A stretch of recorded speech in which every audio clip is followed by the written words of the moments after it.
Operation Broomstick, How Russia Tried to Woo Ibrahim Traoré. Once upon a very recent time, deep in the heart of West Africa, a young captain-turned-president was sweeping corruption, imperialism, and fear right out the door. His name? Ibrahim Traoré. The man with the beret, the backbone, and a very strong dislike for meddling foreign powers.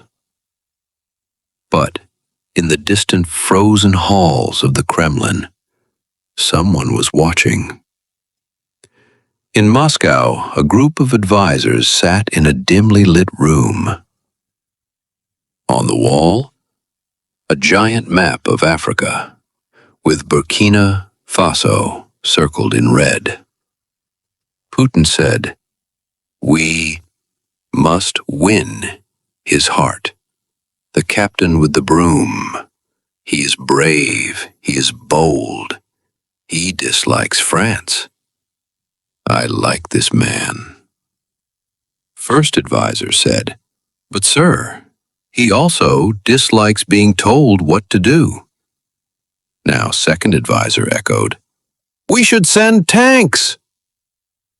Putin shaking his head and said, "Niet.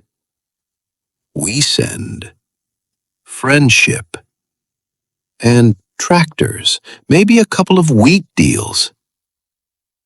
Thus began Operation Broomstick, Russia's bold and slightly awkward mission to court Ibrahim Traoré. The first step? Gifts. Russia shipped crates of grain, solar-powered AK-47-shaped pens, and a handwritten letter from Putin. "Dear Comrade Traoré, you remind me of me, but with better skin. Let us build a future together, no strings attached. Just a few pipelines, maybe." Ibrahim read the letter, raised an eyebrow, and said, At least they're honest about the strings." But the real surprise was yet to come. To impress Traoré further, Russia sent a cultural envoy, DJ Yuri Blinov, a 70-year-old Soviet-era accordionist turned techno DJ. He landed in Ouagadougou with a gold-plated boombox and yelled, "DJ Yuri, I bring the beat of the revolution!" He played a remix of old Soviet songs with Burkina drums. The youth danced. Even Traoré tapped his foot. Once. It wasn't love yet, but it was curiosity. Later that week, Traoré sat with the Russian ambassador. Traoré asked, "Tell me why you're really here." The ambassador replied, "To help you stand strong, and maybe share access to a few rare minerals." Traoré smirking. The real reason comes out. "You know I've swept out one empire already. Don't make me swing the broom twice." The ambassador chuckled nervously. The ambassador replied again, "Understood. No strings, just mutual interests." Then Traoré echoed, "Fine. But I won't trade one master for another." That night, Traoré dreamed.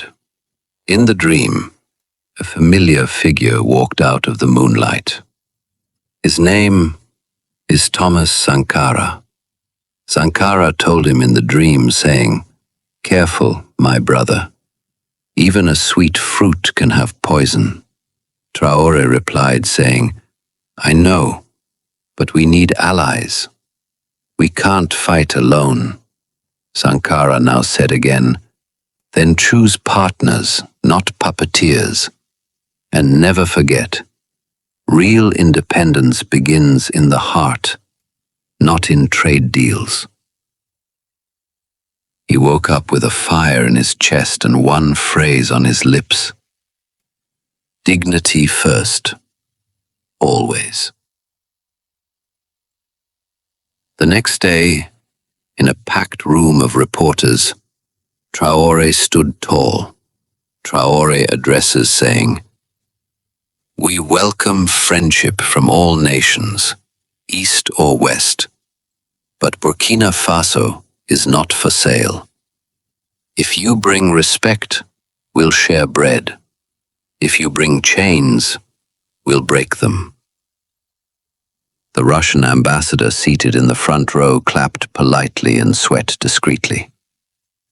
And so, Russia's grand Operation Broomstick ended, not in conquest, not in failure, but in a polite handshake, and some really weird techno remixes echoing in the streets of Ouagadougou.